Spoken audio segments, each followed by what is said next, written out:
Agora vamos nós. Agora, gente, aí eu vou apresentar para vocês esta garota que está aqui ao meu lado. Ainda agora eu descobri que ela tem idade para ser minha filha realmente, viu? Então, é uma filha espiritual, mas poderia ser uma filha material. E eu ia amar, porque eu não tenho filha, só tenho filhos. E de acordo com as nossas afinidades, né? Seríamos mãe e filha bem afins, que nós pensamos mais ou menos do mesmo jeito em relação à religião, à vida, essas coisas todas aí, né? O Evangelho de Jesus, a doutrina dos Espíritos. E o nome dela é Nícia Almeida, certo? Ela é jornalista lá da Secretaria de Comunicação do município. É essa simpaticíssima criatura que está aqui do meu lado. Mas antes eu quero dizer por que ela vai falar sobre o assunto que ela vai falar. Ela tem um jornal ali, né, que tu faz aquela página. É um blog de um amigo. Um blog. E eu escrevo um artigo para eles. Pronto.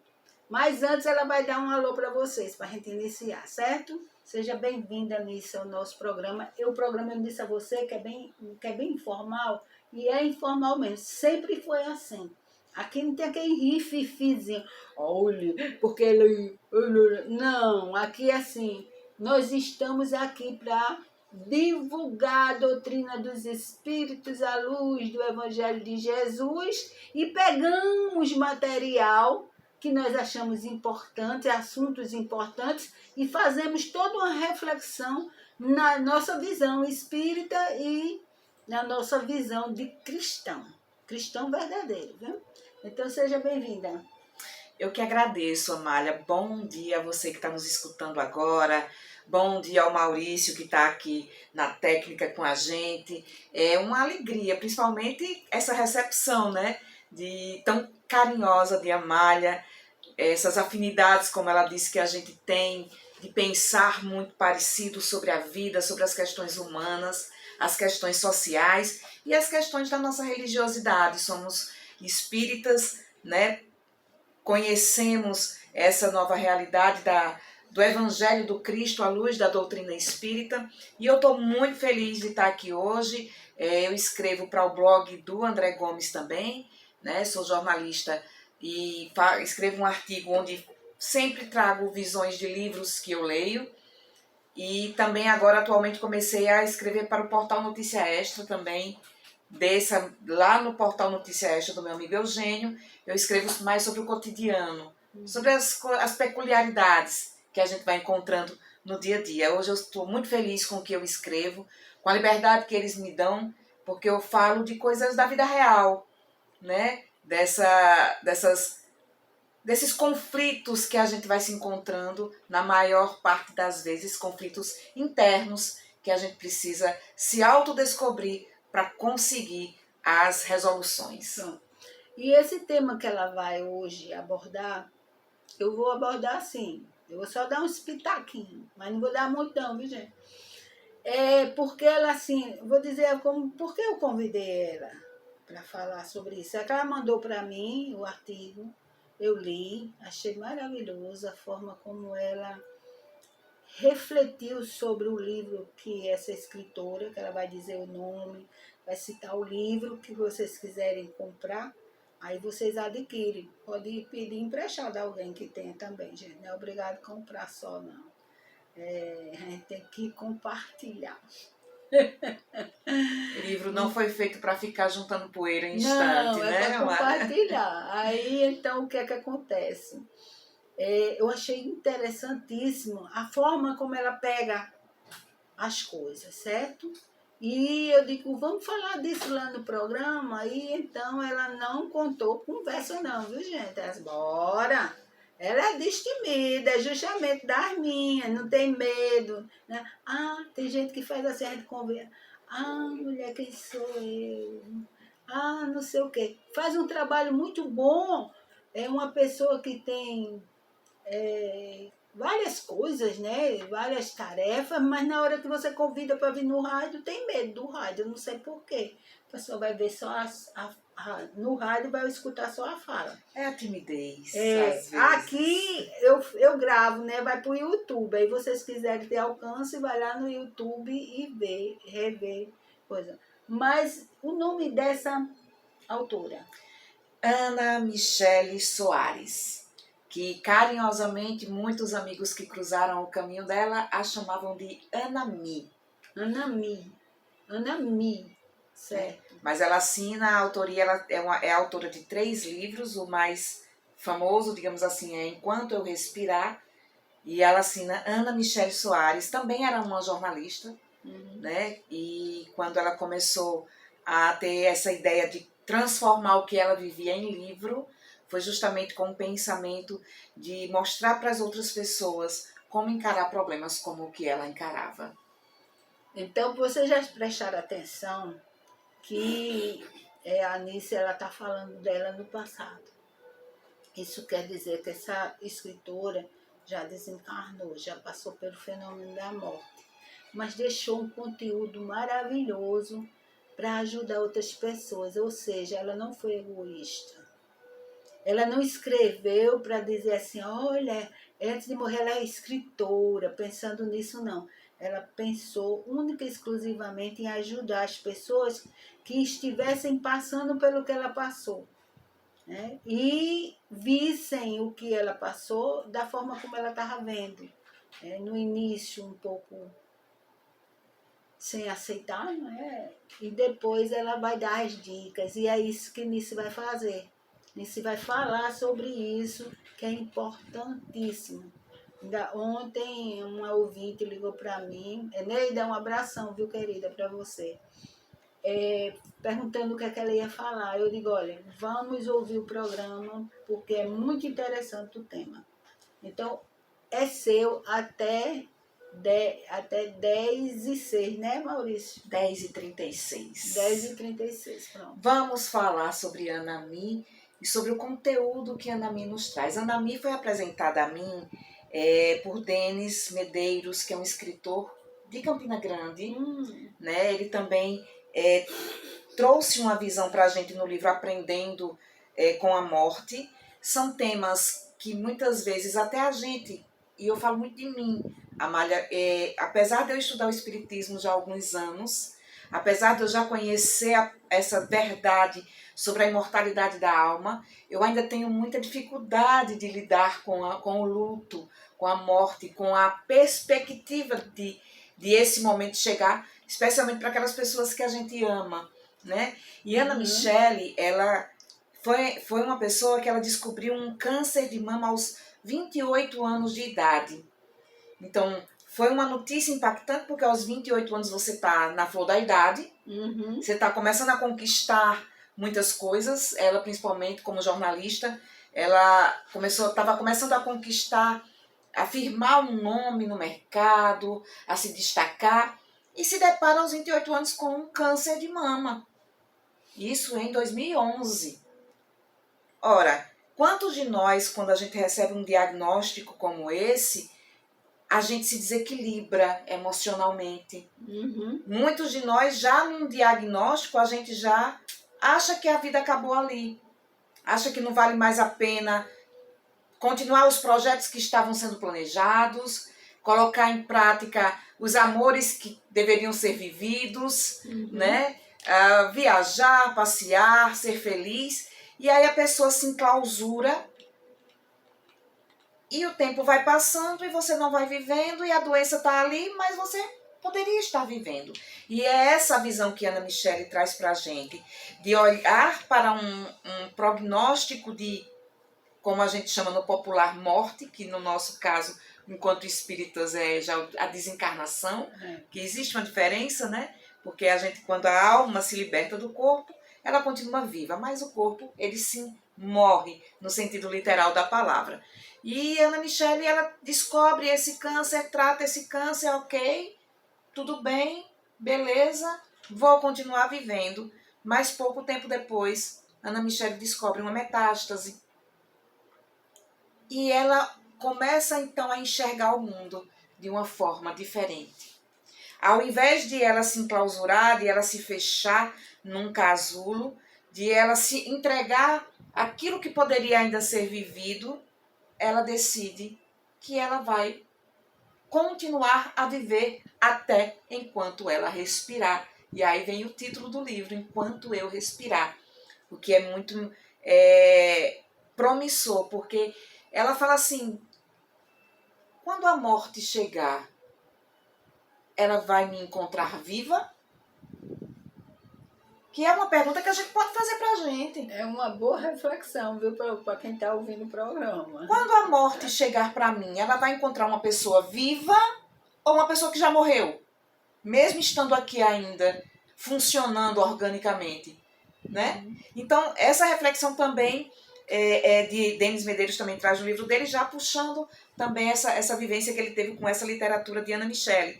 E então ela decide que, apesar do câncer, apesar do diagnóstico de metástase que colocava ela como uma paciente da medicina, uma paciente paliativa aquela que já não tem mais cura, que vai ter que conviver com a doença até o último suspiro, por mais que se trate, tome remédio, se cuide, a doença não vai mais deixar você. Então você se transforma num paciente paliativo, que quando vier as crises você vai ser medicado, você vai ser internado, mas a doença não vai ser curada mais. É um fato, é uma realidade. Então ela pega esse diagnóstico, ela sabe que amanhã ou depois, a morte, como a gente conhece, do corpo físico vai chegar para ela. Mas o que é que ela vai fazer enquanto isso não acontece?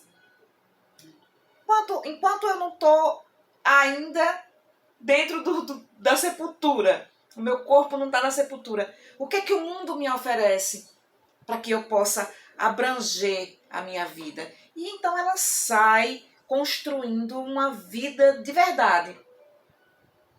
E trouxe pelo menos para mim, e foi isso que eu coloquei no artigo que você citou, lá do blog de André Gomes, que eu intitulei Anami, porque eu fiquei tão apaixonada pela escrita dela, que para mim o nome dela tinha que estar no título do artigo.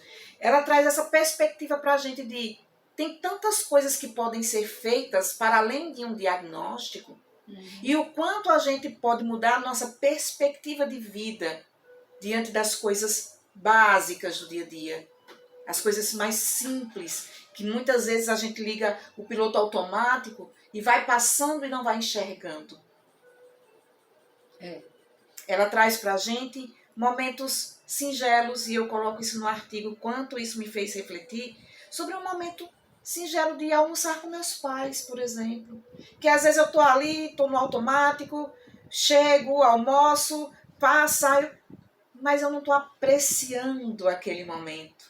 Eu não estou degustando aquela conversa, aquele instante onde a gente senta na mesa, onde a gente vai compartilhar muitas vezes projetos de futuro, onde a gente vai compartilhar ou relembrar coisas boas do passado que a gente viveu em família, e a gente vai só passando por esses momentos sem observar.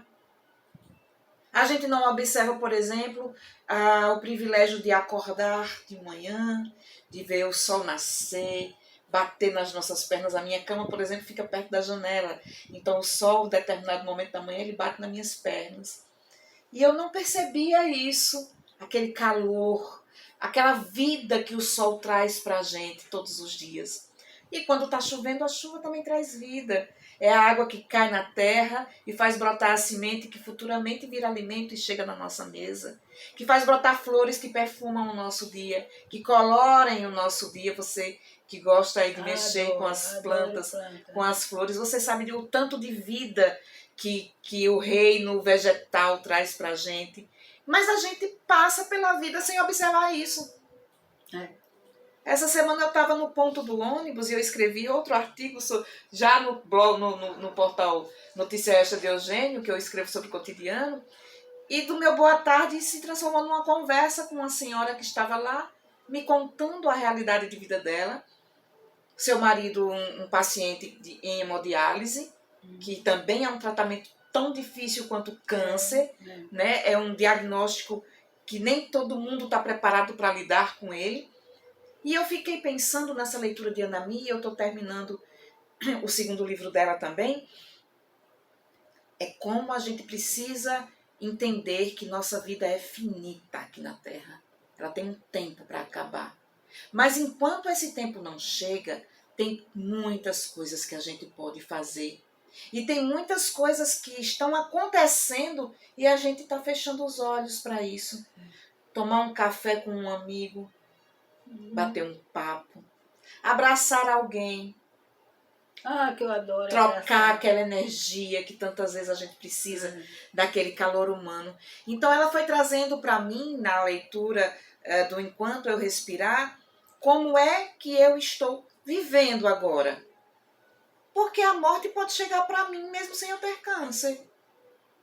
Claro. Inclusive ela narra no segundo livro dela, que eu estou terminando de ler, que é Vida Inteira, que teve um amigo dela que morreu na Covid enquanto ela estava num tratamento de câncer. Ela passou pela Covid com câncer terminal e sobreviveu à Covid. E ela teve Covid.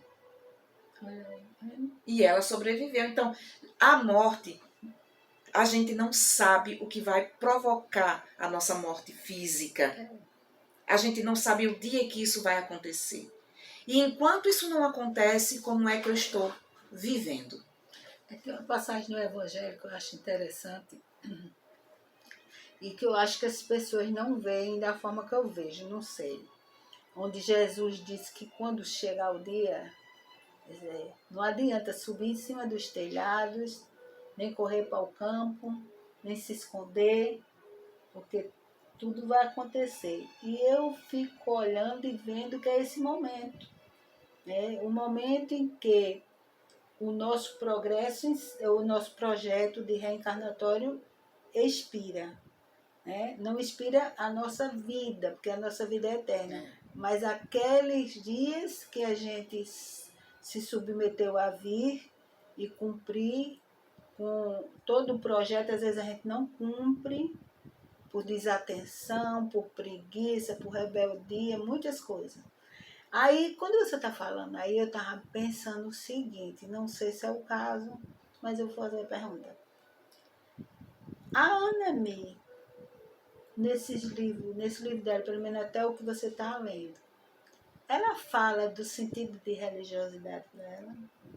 Ela foi uma pessoa que ela passou por muitos caminhos. Ela conta sobre isso.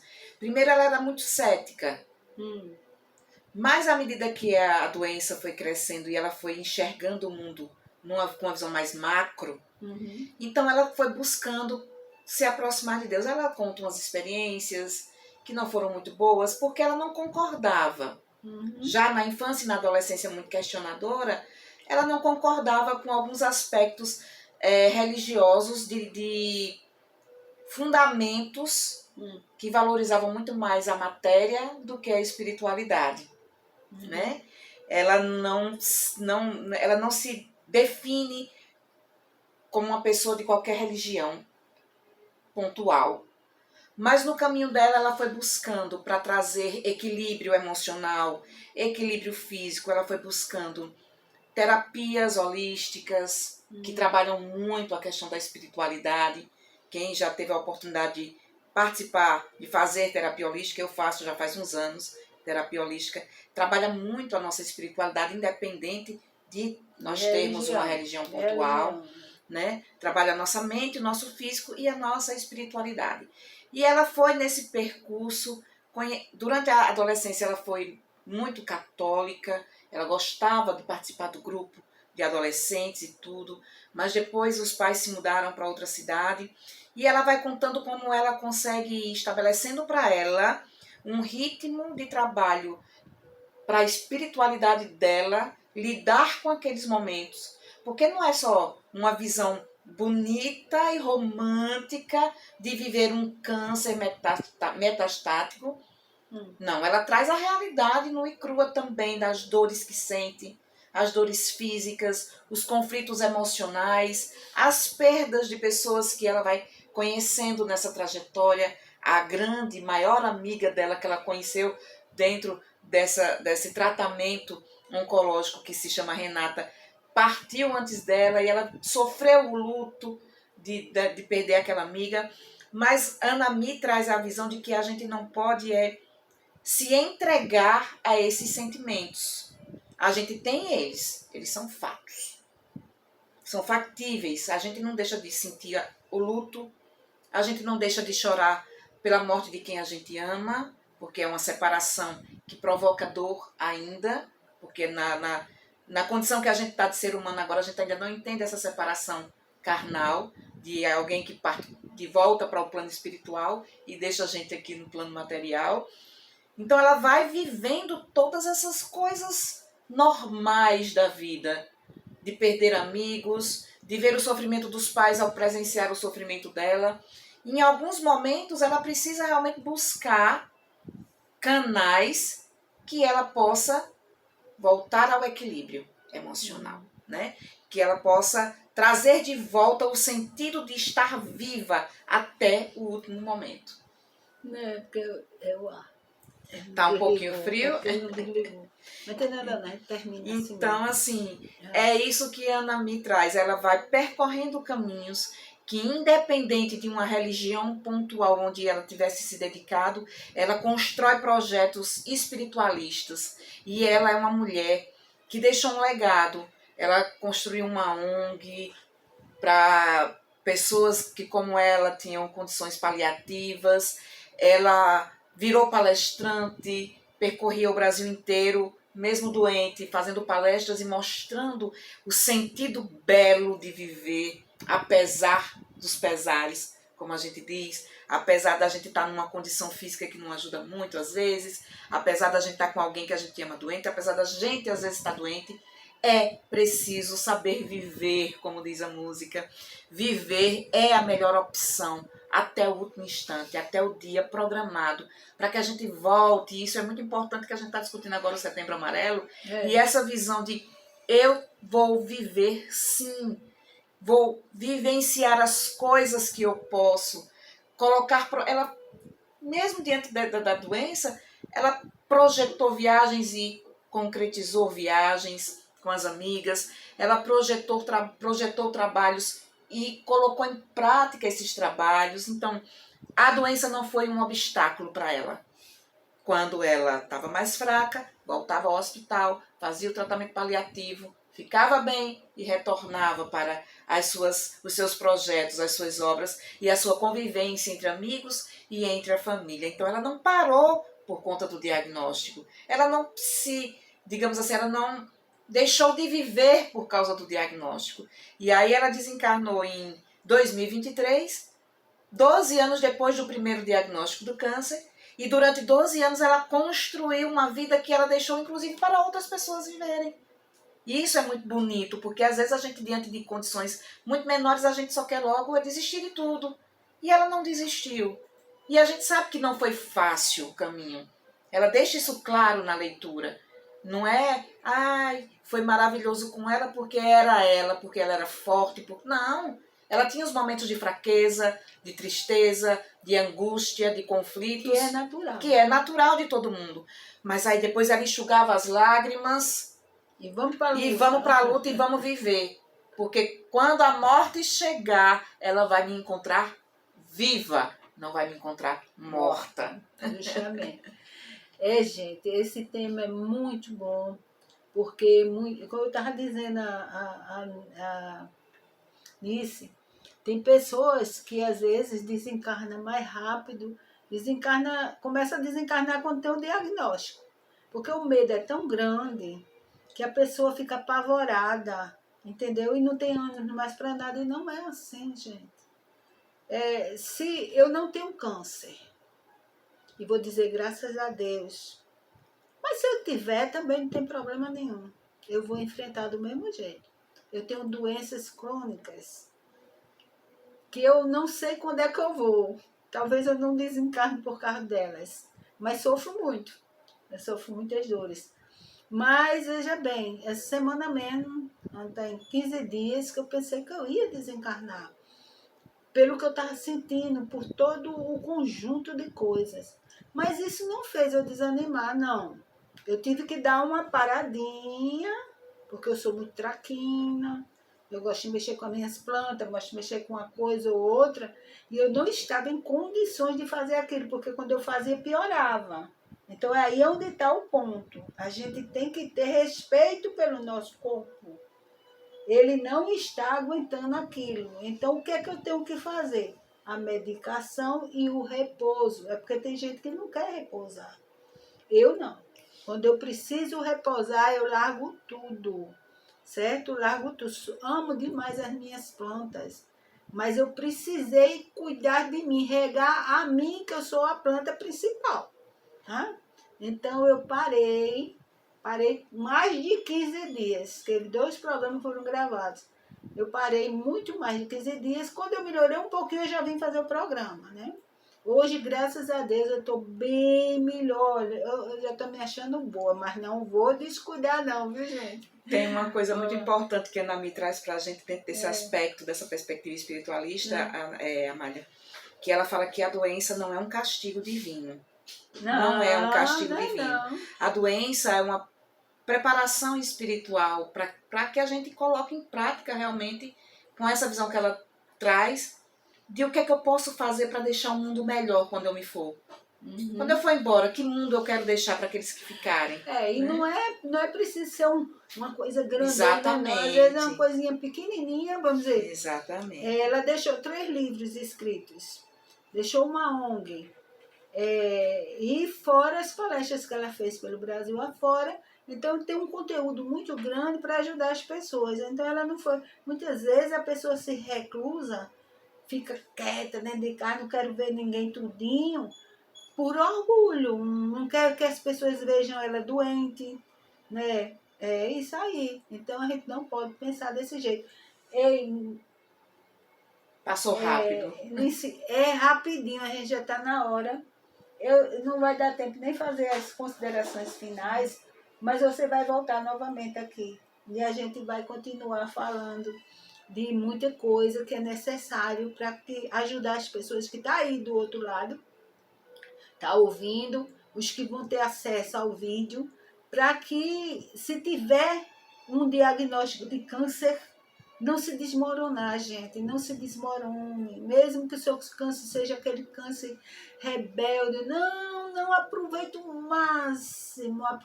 máximo com coisas boas, não egoisticamente, porque tem gente que aproveita egoisticamente. Eu vou morrer, então eu vou meter a cara na cachaça, eu vou passar isso, não é assim. A gente tem que pensar sempre no bem. A gente tem que estar se movimentando dentro da lei do amor. Não é assim nisso? Então, até o próximo programa. Até o próximo, Amália. Um abraço para todos. Gente, a gente vai ficando por aqui até sábado, se Deus quiser.